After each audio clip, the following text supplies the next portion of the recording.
हाय बच्चों। आज का टॉपिक है refraction of a light through a prism. इससे पहले हम लोगों ने ग्लास स्लेब का एक एक्सपेरिमेंट किया था। आपको ध्यान हो, this was the glass slab. Okay, ध्यान है ना अच्छे से? This was the glass slab, ठीक ना? This is the glass slab. Okay, आज हम लोग प्रिज्म के बारे में पढ़ेंगे। आई होप आप सभी ने अपने स्कूल्स के फिजिक्स की लैब में प्रिज्म ज़रूर देखा होगा। ओके, अगर नहीं देखा हो तो आज हम दिखाते हैं। ओके, ये एक प्रिज्म होता है, दिस इज़ द प्रिज्म, जो कि आपकी फिजिक्स लैब का एक आम प्रोडक्ट है, या फिर ये फिजिक्स लैब में बड़ी आसानी से मिल जाता है किसी को भी। ओके, तो इस प्रिज्म के बारे में जाने तो इस प्रिज्म जो होता है वो एक ट्रांसपेरेंट मटेरियल का बना हुआ एक सॉलिड स्ट्रक्चर होता है, जिसके अंदर 2 ट्रायंगुलर फेसेस होती हैं और 3 रेक्टेंगुलर फेसेस होती हैं। कितनी रेक्टेंगुलर फेसेस होती हैं? 3, और 2 ट्रायंगुलर फेसेस होती हैं, तो उसको हम प्रिज्म बोलते हैं। ओके, तो इस प्रिज्म से रिलेटेड कुछ हम डेरिवेशंस करने वाले हैं, इस प्रिज्म के बारे में समझने वाले हैं, इस प्रिज्म में लाइट की जो बेंडिंग होती है वो समझने वाले हैं। ओके, यानी बेंडिंग के बारे में हम डिस्कस करने वाले हैं। तो वापस से कुछ पुरानी बातें ताज़ा कर लेते हैं। ओके, जैसे हमें मालूम है according to the laws of refraction of light, first law, कोई भी इंसिडेंट रे, नॉर्मल और रिफ्रैक्टेड रे तीनों के तीनों एक ही प्लेन पर लाई करते हैं, and bye the help of the second law, जिसको स्नेल्स लॉ भी बोलते हैं। ओके, सो स्नेल्स लॉ की हेल्प से हम किसी भी मीडियम का रिफ्रैक्टिव इंडेक्स फाइंड आउट कर सकते हैं। Okay, by the help of the formula mu equals to sine i upon sine r. Okay, तो ये सब चीज़ें हम लोग पहले ही पढ़ चुके हैं। हमने लाइट की बेंडिंग फिनोमेना को अच्छे से डिस्कस कर रखा है। हम ऑप्टिकली रेयर मीडियम और ऑप्टिकली डेंसर मीडियम के बारे में अच्छे से जानते हैं। ओके, इसको अच्छे से डिस्कस कर रखा था। अगर आपको डाउट हो तो पुराने जो वीडियोस थे उनको वापस से देख लेना, डाउट्स क्लियर हो जाएंगे। ओके, तो हम स्टार्ट करते हैं the topic. The name of the topic is refraction of light through prism. Okay, तो प्रिज्म के अंदर सबसे पहला टर्म जो हम बहुत यूज करते हैं that is the angle of prism. Okay, तो एंगल ऑफ प्रिज्म, जैसे सपोज करो ये आपके पास प्रिज्म है, यहाँ पे आपको एक इक्विलेटरल ट्राइंगल दिखाई दे रहा होगा। इस इक्विलेटरल ट्राइंगल का जो एंगल है that is the angle of prism, but this is not the complete definition of the angle of prism. Angle of prism actually क्या होता है? देखो, होता क्या है कि अगर आपके पास कोई प्रिज्म है तो लाइट किसी एक फेस से एंटर करेगी और किसी दूसरे फेस से बाहर निकलेगी।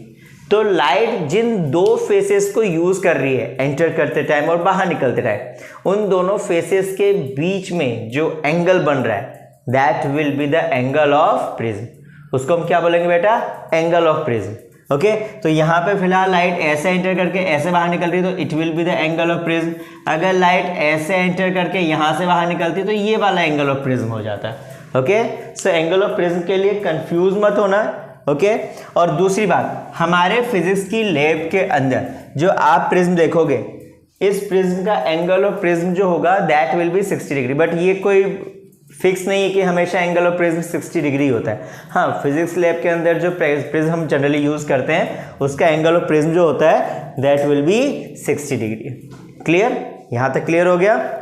चलो, सबसे पहले हम जो टॉपिक डिस्कस करने वाले हैं यहाँ पे आज, पहले तो एंगल ऑफ प्रिज्म वो हम डिस्कस कर चुके हैं। दूसरा deviation angle, deviation angle. Okay, deviation angle से पहले मैं वापस से ग्लास स्लेब की कुछ बेसिक जानकारी वापस से दे देता हूँ। जैसे सपोज करो हमारे पास एक ग्लास स्लेब था, लाइट को हमने ऐसे बेंड करवाया, लाइट को ऐसे इंसिडेंट करवाया था, फिर ये ऐसे बेंड हुआ, फिर यहाँ बेंड हुआ। तो यहाँ पे ओरिजिनल डायरेक्शन और रियल डायरेक्शन ऑफ लाइट में जो गैप आया था, यानी ये लाइट की ओरिजिनल डायरेक्शन थी, लाइट इस डायरेक्शन में जा रहा था। अगर ग्लास स्लेब नहीं होता तो ग्लास स्लेब की वजह से लाइट अब इधर जा रहा है, डायरेक्शन दोनों की सेम ही है। ओके, बट थोड़ा सा शिफ्ट हो गया, तो इसको हम बोलते थे लेटरल शिफ्ट। इसको हम क्या बोलते थे बेटा? लेटरल शिफ्ट, या फिर लेटरल डिस्प्लेसमेंट भी बोलते हैं। ओके, बट यहाँ पे प्रिज्म के अंदर we will use the another term, और उस टर्म का नाम है एंगल ऑफ डेविएशन। तो ये लेटरल शिफ्ट है, हम प्रिज्म के अंदर नई टर्म डिस्कस करेंगे जिसका नाम होगा एंगल ऑफ डेविएशन। तो सबसे पहले हम बनाते हैं एक प्रिज्म। ओके, थोड़ा साइड में बना लेते हैं। ये रहा आपका प्रिज्म, नामकरण कर देते हैं, that is A B C. ये आपकी इंसिडेंट रे। ओके, फिर लाइट जब यहाँ पे फॉल होगी तो according to the law of refraction we can find out the direction and the path of the refracted light. Okay, तो हम क्या करते थे लॉ ऑफ रिफ्रैक्शन, पहले तो हम नॉर्मल ड्रॉ करते थे, हमने नॉर्मल ड्रॉ कर दिया और यहाँ से हमने रिफ्रैक्टेड लाइट का पाथ फाइंड आउट कर लिया। फिर यहाँ से लाइट अब डेंसर में, क्योंकि ग्लास है तो this will be the denser medium and it will be the rarer medium, तो लाइट अब डेंसर मीडियम से रेयरर मीडियम में जा रही है, तो वापस से लाइट की बेंडिंग होगी, वापस से रिफ्रैक्शन होगा, तो हमने फिर से नॉर्मल ड्रॉ कर दिया। ओके, थोड़ा सा अच्छे से बना लेते हैं इसको। हमने फिर से नॉर्मल ड्रॉ कर दिया और यहाँ पे फिर से लाइट को बेंड कर दिया। ध्यान रखना है इस फर्स्ट बेंडिंग में या फर्स्ट रिफ्रैक्शन में लाइट नॉर्मल की तरफ बेंड हो रहा है। क्यों? क्योंकि लाइट जो है रेयरर मीडियम से डेंसर मीडियम में एंटर कर रहा है। इस वाले केस में लाइट नॉर्मल से दूर बेंड कर रहा है। क्यों? क्योंकि लाइट जो है डेंसर से रेयरर में एंटर कर रहा है। और ये बेसिक चीजें हमें ऑलरेडी मालूम है, हमने लास्ट क्लासेस में इसको ऑलरेडी पढ़ रखा है। ओके, तो यहाँ पे हमने इंसिडेंट रे, ये आपकी रिफ्रैक्टेड रे, और लास्ट वाली रे जो होती है हम इसको बोलते हैं इमर्जेंट रे। क्या बोलते हैं? इमर्जेंट रे। ओके, हाथों हाथ मेरे साथ बोलते भी रहना बेटा, इन टर्म्स की प्रैक्टिस होती रहेगी। It will B incident ray. Okay, और ये आपकी रिफ्रैक्टेड रे। अब यहाँ पे इंसिडेंट रे है तो it will be the incident angle. Okay, it will be the refracted angle. अब यहाँ पे दो एंगल यूज में आने वाले हैं, इसलिए यहाँ पे मैं इसको R1 बोल दूंगा, it will B R2। Okay, so terms को लेके कंफ्यूज मत होना, ये मत सोचना कि हमेशा R को रिफ्रैक्टेड एंगल की तरह ही यूज करेंगे। यहाँ पे फिलहाल इस वाले केस में it will behave as a incident ray and it will behave as a refracted ray, लेकिन फिर भी मैं इसको R2 से रिप्रेजेंट कर रहा हूँ, so don't get confuse. Okay, ये आपका इमर्जेंट एंगल जो लास्ट में बनने वाला एंगल है between the normal and the emergent रे, it will be the emergent angle. Okay, और ये आपका एंगल ऑफ प्रिज्म है ही। क्लियर? अब हम कुछ इनकी लेबलिंग और कंप्लीट कर लेते हैं। ओके, जैसे इस पॉइंट को मैं नाम दे देता हूं, बी सी तो यूज में आ चुका है। Okay, P Q and R, ये मैंने इसके नेम से और कंप्लीट कर लिए। अब आपको ये डायग्राम क्लियरली दिखाई दे रहा है। ओके, ये 90 डिग्री एंगल है। मैं 90 डिग्री एंगल को थोड़ा सा और क्लियर शो कर दूं। ये 90 डिग्री का एंगल है। Okay, this will be the angle of normal जो कि 90 डिग्री का है। क्लियर बेटा? चलो स्टार्ट करते हैं। तो हमने एंगल ऑफ डेविएशन के बारे में समझना है सबसे पहले। तो एंगल ऑफ प्रिज्म समझ चुके हैं। Now the turn off the angle of deviation. कि डेविएशन एंगल होता है क्या है? डेविएशन एंगल एक्चुअली होता है क्या है कि अगर हम कोई भी इंसिडेंट रे यूज कर रहे हैं और ये इंसिडेंट रे की रियल डायरेक्शन ये वाली है, अगर प्रिज्म नहीं होता तो इंसिडेंट रे इस डायरेक्शन में जाता। ओके, लेकिन प्रिज्म होने की वजह से ये रे बेंड होके इस डायरेक्शन में जा रहा है। तो जो नई डायरेक्शन हमें मिल रही है रे की, ये, और जो पुरानी डायरेक्शन थी रे की, इन दोनों के बीच में जो एंगल आता है that will be the angle of deviation. इसको क्या बोलते हैं बेटा? Angle of deviation. ओके, और इसको हम डेल साइन से रिप्रेजेंट करेंगे। This is the symbol of delta. Okay, और यू कैन से डेल, तो हम इसको डेल साइन से रिप्रेजेंट करने वाले हैं। That will be the angle of deviation. Okay, चलो ठीक है, तो हमने एंगल ऑफ डेविएशन भी समझ लिया। अभी तो फॉर्मूला भी डिराइव करना बाकी है। इसके बाद हम यहाँ पे थर्ड रिफ्रैक्टिव इंडेक्स के फॉर्मूले को डिराइव करने वाले हैं bye the help of angle of deviation, bye the help of the angle of prism. उसके लिए कुछ बेसिक सी मैथमेटिक्स होने वाली है। ओके, बेसिक मैथमेटिक्स में जैसे सपोज करो सबसे पहले हम इस क्वाड्रिलेटरल की बात कर रहे हैं। आपको एक क्वाड्रिलेटरल दिखाई दे रहा होगा, इन क्वाड्रिलेटरल जिसकी 4 साइड्स होती हैं A, P, Q and are. हमें मालूम है क्वाड्रिलेटरल के अंदर जो एंगल्स की सम की वैल्यू जो होती है, इंटरनल एंगल जो होते हैं, 4 एंगल्स जो होते हैं, उनकी जो सम की वैल्यू होती है वो 360 डिग्री होती है। तो इनमें 4 एंगल जो आपको दिखाई दे रहे हैं, A, P, Q, R, angle A plus angle P plus angle Q plus angle R, इन चारों का सम कितना हो जाएगा? 360 डिग्री। लेकिन ध्यान देने वाली बात है कि इनमें ये जो 2 एंगल है ना, एंगल पी और एंगल आर, ये दोनों 90 डिग्री के हैं, और इनकी वैल्यू जो है अगर मैं यहाँ पे पुट कर दूं तो ये हो जाएगा angle A plus 90 degree plus angle Q plus 90 degree equals to 360 degree. और थोड़ा सा सिंप्लीफाई करें तो angle A plus angle Q that will be 360 minus 180 that will be 180 degree. Okay, it will be equation number 1। इसको एक जगह लिख लो साइड में। Okay, now the second part. हम लोग अब क्या करने वाले बेटा? दूसरे ट्राइंगल में मूव करने वाले हैं। In triangle P R Q, in triangle PRQ। अब इस ट्राइंगल में हम basic angle sum property use करने वाले हैं। एंगल सम प्रॉपर्टी मतलब तीनों एंगल का सम जो होता है ट्राइंगल के अंदर वो 180 डिग्री का होता है। तो angle P plus angle Q plus angle R। Okay ना बच्चों, ज़्यादा कंफ्यूज मत हो ना। ओके हम लोग यहाँ पे फिजिक्स पढ़ रहे हैं ना कि मैथमेटिक्स पढ़ रहे हैं। अगर मैं एंगल P बोल रहा हूँ तो समझ जाना है कि मैं इस छोटे से एंगल की बात कर रहा हूँ। ये मत सोचो कि सर एंगल P में कौन सा एंगल लेंगे, ये वाला लेंगे कि ये वाला लेंगे। ये तो बेसिक सी मैथमेटिक्स की बात है। ओके तो in triangle PQR we will consider angle P plus angle Q plus angle R, it will be equals to 180 degree. Okay अब देखो यहाँ से हमारे पास ये तीन एंगल मिल चुके हैं। अब एंगल P जो होगा वो R1 होगा, एंगल R जो होगा वो भी R2 होगा। ओके तो एंगल P की जगह मैं R1 लिखूंगा, एंगल R की जगह R2 लिखूंगा और ये हो जाएगा 180 डिग्री।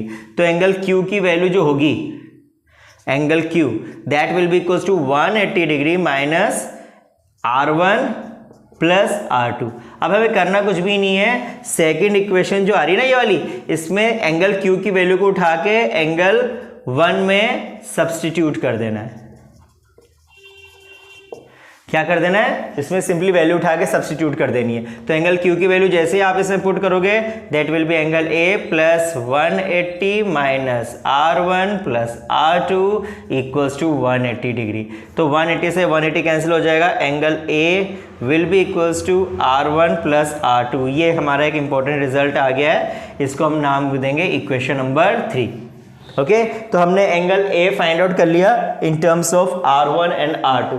नाउ दूसरा, ओके डाउट तो नहीं ना कुछ भी, आगे बढ़ते हैं। ओके अगर डाउट हो तो इस वीडियो को वापस से स्टार्ट से देखना स्टार्ट कर देना बेटा। ओके सो चलो हम दूसरी बात करते हैं एंगल। ओके हम बात करते हैं इस ट्रायंगल की, इन ट्रायंगल, इसको मैं S नाम देता हूं यहां पे, इन ट्रायंगल SPR। ओके अब हमें यहाँ पे SPR ट्रायंगल में कुछ ट्रायंगल की प्रॉपर्टी यूज करनी है। प्रॉपर्टी कौन सी यूज करने वाले हैं कि जो एक्सटीरियर एंगल होता है, एक्सटीरियर एंगल अपने दो अपोजिट इंटीरियर एंगल के सम के इक्वल होता है। तो यहाँ पे फिलहाल एक्सटीरियर एंगल हो जाएगा del.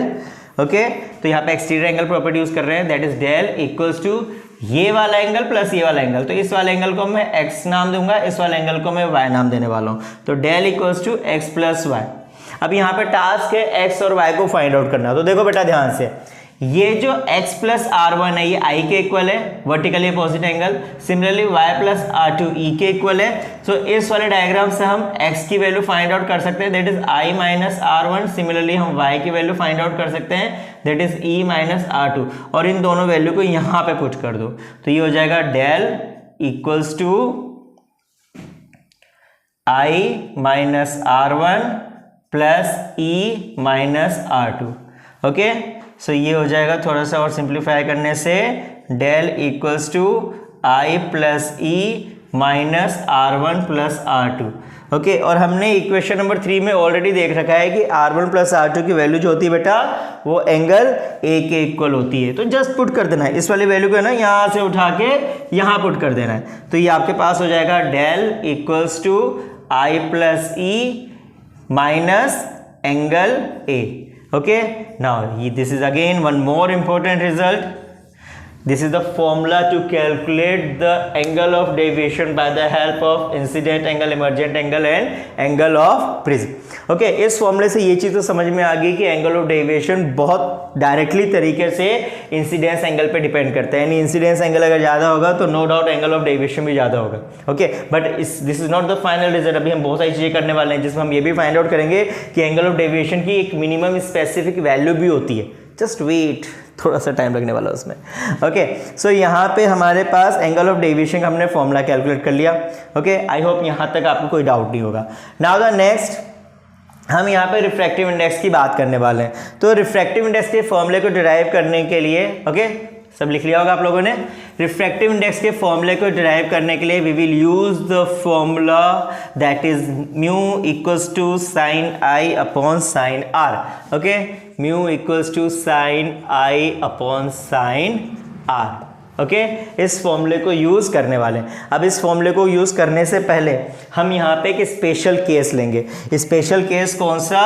We will consider special case जिसमें हम ये कंसीडर करेंगे कि अगर हमें मिनिमम डेविएशन चाहिए, अगर हमें मिनिमम डेविएशन चाहिए, MINM का मतलब मिनिमम, ओके शॉर्ट टर्म्स भी याद रखा करो। अगर हमें मिनिमम डेविएशन चाहिए तो उस केस में आपका इंसिडेंस एंगल जो होगा वो इमर्जेंट एंगल के इक्वल हो जाएगा और R1 जो होगा वो R2 के इक्वल हो जाएगा। क्लियर? तो हमने ऑलरेडी देख रखा था कि A की वैल्यू जो होती है वो R1 प्लस R2 के इक्वल होती है। अगर मैं R1 equals to R2 equals to R के इक्वल पुट कर दूं तो हमारा A जो हो जाएगा ना बेटा ये 2R के इक्वल हो जाएगा, यानी R की वैल्यू A/2 हो जाएगी। सिमिलरली अगर मैं incidence angle equal to emergent angle इसमें पुट कर दूं तो del equals to I plus I minus angle A तो ये हो जाएगा del plus angle A equals to 2I, तो I equals to del plus angle A divided by 2। लेकिन यहाँ पे मैंने स्पेशल केस लिया है। स्पेशल केस कौन सा? जिसमें हमें मिनिमम डेविएशन मिल रहा है। तो मिनिमम डेविएशन के केस में मैं इस डेल को डेल से ना रिप्रेजेंट करके डी से रिप्रेजेंट करने वाला हूँ। ओके बस सिंबल चेंज किया मैंने, क्यों? क्योंकि एक स्पेसिफिक फिक्स वैल्यू सिंबल है डेविएशन। तो डेविएशन में यहाँ से जो डेल्टा का सिंबल था इसको हटा के डी से रिप्लेस करने वाला था कि ये डी हमें बताएगा कि now this is the minimum deviation. आप चाहो तो डी भी लिख सकते हो या फिर डेल मिनिमम भी लिख सकते हो। ओके तो ये आपने इंसिडेंट एंगल फाइंड आउट कर लिया, ये आपने रिफ्रैक्टेड एंगल फाइंड आउट कर लिया। अगर हमें इंसिडेंस एंगल मालूम है, रिफ्रैक्टेड एंगल मालूम है, so we can easily find out the refractive index. Just value put करनी है। तो यहाँ पे म्यू की वैल्यू हो जाएगी साइन, आई की वैल्यू पुट कर दो बेटा D plus A, angle A को मैं डायरेक्टली ए लिख रहा हूँ, divided by 2 divided by sine A/2। Okay this is the formula for the refractive index. Okay जब हमारे पास एंगल ऑफ डेविएशन मिनिमम हो। Okay mu equal to sine A plus D/2 divided by sine A/2। Okay ये result बहुत important है, कई competitive exam में इस रिजल्ट पे बेस्ड कई क्वेश्चन पूछे गए। ओके तो ये आपके टिप्स पे होना चाहिए वाला फॉर्मूला। दूसरी बात करते हैं, कई बार क्या होता है ना, आपको एंगल ऑफ प्रिज्म की वैल्यू क्वेश्चन में गिवन होगी कि इसकी वैल्यू बहुत स्मॉल है। अगर एंगल ऑफ प्रिज्म की वैल्यू बहुत स्मॉल है तो उस केस में हम एक प्रॉपर्टी यूज़ करने वाले हैं। आपको ऑलरेडी मालूम है कि जो साइन थीटा होता है इसकी अप्रॉक्सीमेट वैल्यू थीटा होती है अगर थीटा की वैल्यू स्मॉल है, वेरी स्मॉल है। ओके सिर्फ स्मॉल नहीं, वेरी स्मॉल है। तो साइन थीटा की वैल्यू अप्रॉक्सीमेट थीटा के इक्वल होती है। ओके तो अगर मैंने यहाँ पे एंगल ऑफ प्रिज्म बहुत छोटा ले लिया, यानी बहुत ही पतला सा प्रिज्म लिया हुआ इस तरीके से। ओके ये मैंने ले लिया एक prism, this is the angle of prism. So एक बहुत ही पतला प्रिज्म ले लिया, तो इस केस में मुझे ऑलरेडी मालूम है कि एंगल ऑफ डेविएशन तो हम कम ले ही रहे हैं, एंगल ऑफ प्रिज्म भी मैंने बहुत ही कम ले लिया है, तो ये वाला जो एंगल आएगा ये बहुत स्मॉल आएगा। सिमिलरली एंगल ऑफ प्रिज्म अगर बहुत कम है तो ये वाला एंगल भी स्मॉल आएगा। तो जब एंगल्स बहुत स्मॉल होते हैं तो यहाँ पे साइन लेने की ज़रूरत नहीं है, डायरेक्टली ये फॉर्मूला हो जाएगा, अप्रॉक्सीमेट का साइन लगा दो यहाँ पे बेटा, d plus A/2 divided by A/2। तो 2 से 2 कैंसिल, तो म्यू की वैल्यू हो जाएगी that is d plus A divided bye A। आप इस फॉर्मूले को भी यूज़ कर सकते हो। ओके बट ध्यान रखना ये वाला फॉर्मूला तभी यूज़ करना है जब आपको एंगल ऑफ प्रिज्म की वैल्यू बहुत ही कम दे रखी हो। अदरवाइज आप फॉर्मूला आप अगर नहीं यूज़ कर लिया और एंगल ऑफ प्रिज्म की वैल्यू ज़्यादा थी तो आपका आंसर रॉन्ग हो जाएगा। तो ये वाला फॉर्मूला में मैं यहाँ पे अप्रॉक्सीमेट का भी साइन लगा दिया है, it will give the approximate result. कब? जब एंगल ऑफ प्रिज्म की वैल्यू बहुत छोटी है, तो उस केस में आपको ये फॉर्मूले को यूज़ कर सकते हो। ओके सो आज की क्लास में हमने अभी देखा कि एंगल ऑफ प्रिज्म क्या होता है, डेविएशन एंगल क्या होता है, म्यू का फॉर्मूला क्या होता है। ओके अब चलते चलते हम एक बार ग्राफ के बारे में भी थोड़ा सा और डिस्कस कर लेते हैं। We will discuss the graph between the incident angle and the angle of deviation. Okay चलो ज़्यादा टाइम वेस्ट नहीं करेंगे, जल्दी चलते हैं इंसिडेंट एंगल और एंगल ऑफ डेविएशन के ऊपर। ओके इस ग्राफ को कंटिन्यू हम नेक्स्ट क्लास में कर लेंगे, अभी तो सिर्फ थोड़ा सा आइडिया ले लो आप। This is the angle of deviation and this is the incidence angle.